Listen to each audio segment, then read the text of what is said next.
Hello guys, operating system की एक और नई क्लास में आप सभी का स्वागत है। लास्ट वीडियो तक अपन चर्चा कर रहे थे टाइप ऑफ ओएस के बारे में अपन देख चुके थे। लास्ट में देखा था अपन ने नेटवर्किंग ओएस। अब बात करते हैं मोड ऑफ ऑपरेटिंग सिस्टम।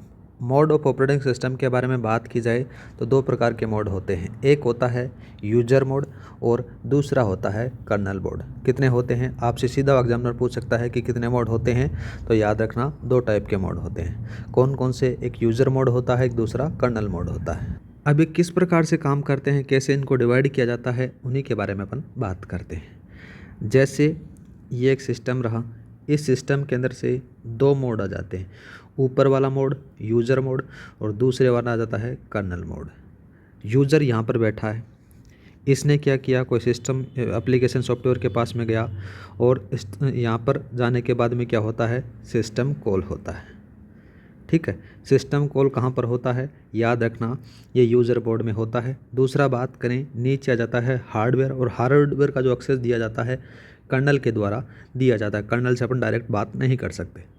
इससे कौन करेगा कांटेक्ट, इससे करेगा एक अपन पढ़ के आए थे ऊपर सेल के बारे में, तो सेल इन दोनों के बीच में इंटरप्रेटर का काम करता है। तो जैसे ही आपका जो सिस्टम कॉल है वो कर्नल की तरफ जाता है तो यहाँ पर सिस्टम कॉल होता है, तो इसको जो सिस्टम कॉल होता है वो एग्जीक्यूट हो जाता है। दूसरी बात करें तो 1 अगर की कंडीशन होती है यहाँ पर, तो क्या पर होता है, सिस्टम कॉल होता है। अगर 0 की कंडीशन होती है तो सिस्टम एग्जीक्यूट हो जाता है। बस ऐसा ही इसके अंदर से देखने को मिल जाता है। अब बात करें mode of bit. Mode of bit के बारे में बात करें तो ओनली सिंगल बिट के अंदर से इसको बताया जाता है।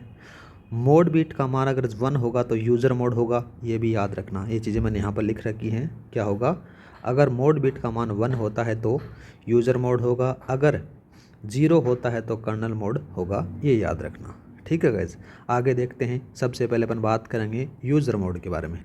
यूज़र मोड के बारे में जब चर्चा करते हैं तो ना गाइज, तो इसकी जो मोड बिट होती है वो 1 होती है। क्या होती है, 1 होती है। दूसरा बात करें, जब भी कोई यूज़र किसी प्रोसेस पर वर्क कर रहा होता है तो वह यूज़र मोड में रहता है, याद रखना। दूसरा बात करें, यदि किसी को कर्नल से हार्डवेयर का एक्सेस रिक्वायर हो तो क्या होता है, वह सिस्टम कॉल का यूज़ करता है, ये भी याद रखना। ठीक है, बाद में क्या लिखा गया है, बाद में ये लिखा गया है कि इसलिए सिस्टम कॉल का जनरेशन या फिर क्रिएट यूज़र मोड में ही होता है, ये भी याद रखना। ये तो सारी समझ में आ गई आपको कि किस प्रकार से सिस्टम कॉल का जनरेट होता है और किस प्रकार से क्रिएट होता है। तो आपसे ये एग्जामिनर पूछ सकता है कि सिस्टम कॉल का जो जनरेट या फिर क्रिएट कहाँ पर होता है, वो सिस्टम कॉल है वो यूज़र मोड के अंदर से होता है। आगे बात करते हैं कर्नल मोड के बारे में। कर्नल मोड क्या होता है, कर्नल मोड की मोड बिट होती है वो 0 होती है। ठीक है, आगे बात करें तो यूज़र ने जिस रिसोर्स को कर्नल से रिक्वायरमेंट है और उसका सिस्टम कॉल का एग्जीक्यूशन इस मोड में भी हो जाता है, याद रखना। जो सिस्टम कॉल का एग्जीक्यूशन है वो कर्नल मोड में होता है। और ऊपर बात करें जनरेट कहाँ पर होगा सिस्टम कॉल, वो होगा यूज़र मोड के अंदर से। ठीक है, आगे बात करते हैं तो सिस्टम कॉल जब कर्नल मोड में एग्जीक्यूट होता है तो उसका आउटपुट यूज़र मोड में प्रोवाइड कर दिया जाता है।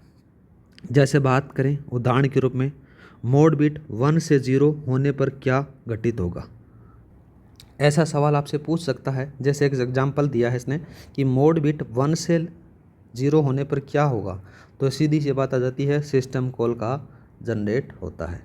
ठीक है, आगे बात करते हैं सिस्टम कॉल क्या होता है। इतनी देर होगी कि सिस्टम कॉल जो यूज़र और दूसरा जाता है कर्नल मोड, उसके बारे में बात हो रही थी। अब बात करते हैं सिस्टम कॉल। सिस्टम कॉल के बारे में बात करें तो यूज़र मोड से कर्नल मोड में स्विच करने के लिए सिस्टम कॉल कहा जाता है। मतलब कि यूज़र मोड से कर्नल मोड में जो जाने के लिए अपन स्विच करेंगे ना, तो उसके लिए सिस्टम कॉल का यूज़ किया जाता है। फिर उस चीज़ को क्या कहते हैं, उस प्रोसेस को कहते हैं सिस्टम कॉल के नाम से जाना जाता है। दूसरा बात करें तो ऑपरेटिंग सिस्टम की फंक्शनलिटी को भी सिस्टम कॉल के द्वारा एक्सेस किया जा सकता है, याद रखना। दूसरा बात करें तो सिस्टम कॉल को डिफ़ाइन करने के लिए या तो ओएस के फंक्शन को एक्सेस करने के लिए या फिर अलग अलग सिस्टम कॉल को डिफ़ाइन करने के लिए किया जाता है सिस्टम कॉल का यूज़। आगे बात करें तो 6 टाइप से सिस्टम कॉल को बांटा गया है। कितने भागों में बांटा गया है सिस्टम कॉल को, 6 भागों में बांटा गया है।